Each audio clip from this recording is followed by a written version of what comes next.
ઘરના આ સભ્યનો ફોટો પર્સમાં રાખશો તો પૈસા ટકશે નહીં, ભોગવવું પડશે નુકસાન. દરેક જણ એવું ઈચ્છે છે કે તેનું વોલેટ હંમેશા પૈસાથી ભરેલું રહે, પરંતુ જ્યોતિષશાસ્ત્રમાં જણાવ્યા અનુસાર કેટલીક વસ્તુઓ પાકીટમાં રાખવાથી તેમાં પૈસા ટકતા નથી. તેથી જ્યોતિષી સત્યનારાયણ શર્માએ પર્સમાં કઈ વસ્તુઓ ન રાખવી જોઈએ એ અંગે માહિતી આપી છે. પૈસા એ એક મહત્વપૂર્ણ સંસાધન છે જે આપણા જીવનમાં સુખ, સંતોષ અને આત્મવિશ્વાસ પ્રદાન કરે છે, પરંતુ ઘણી વખત લોકો વિચાર્યા વગર કેટલીક વસ્તુઓ પોતાના પર્સમાં રાખીને પૈસા જોખમમાં મૂકે છે, જેના કારણે તેમને આર્થિક તંગીનો સામનો કરવો પડે છે.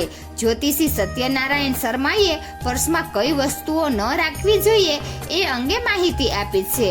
મૃતક સંબંધીઓના ફોટોગ્રાફ્સ. ઘણી વખત લોકો તેમના મૃત માતા પિતા, દાદા દાદીના ફોટા પર્સમાં રાખવાની ભૂલ કરે છે, જેના કારણે નકારાત્મક અસર થાય છે.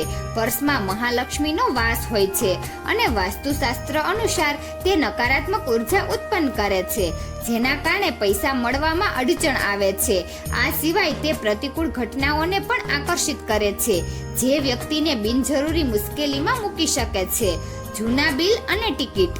ઘણી બધી વખત ખરીદી કરતી વખતે આપણે ખર્ચનો હિસાબ રાખવા માટે આપણા પર્સમાં ખાવા પીવા અને કપડાના જૂના બિલ રાખીએ છીએ, અને પર્સમાં લાંબા સમય સુધી બિલ પડવાને કારણે પૈસામાં અવરોધ આવી શકે છે અને પૈસાનો પ્રવાહ અટકી જાય છે.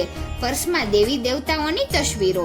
કેટલાક લોકો પોતાની આસ્થા અને ભાવનાઓને ધ્યાનમાં રાખીને પર્સમાં દેવી દેવતાઓની તસવીરો રાખે છે, પરંતુ વાસ્તુશાસ્ત્ર અનુસાર પર્સમાં દેવી દેવતાઓની તસવીર રાખવાથી દેવી દેવતાઓ નારાજ થાય છે, જેથી તેઓ તમારા કામમાં બરકત આવવા દેતા નથી. પરિણામે ધન સંપત્તિમાં વધારો થતો નથી. ચાવીઓ પર્સમાં રાખવી. પર્સમાં ચાવી રાખવી એ અશુભ સંકેત માનવામાં આવે છે, કારણ કે તેનાથી વાહન ચોરી થવાનો ખતરો વધી શકે છે. તેથી ચાવી હંમેશા સુરક્ષિત જગ્યાએ રાખવી જોઈએ. સંપત્તિ વધારવા માટે તમે તમારી પત્નીની તસવીર પર્સમાં રાખી શકો છો, કારણ કે તે દેવી લક્ષ્મીનું સ્વરૂપ છે અને તમારી પત્નીની તસવીર રાખવાથી સકારાત્મક અસર મળે છે અને ધનમાં વૃદ્ધિ થાય છે. આ સિવાય ગુરુવારે પર્સમાં એક લકી સિક્કો, એક કપૂર, 7 એલચી અને 7 લવિંગ રાખવાથી સકારાત્મક અસર થાય છે અને દેવી લક્ષ્મી આકર્ષિત થાય છે. તો મિત્રો, તમને આ વિડીયો કેવો લાગ્યો જરૂરથી કમેન્ટ કરજો.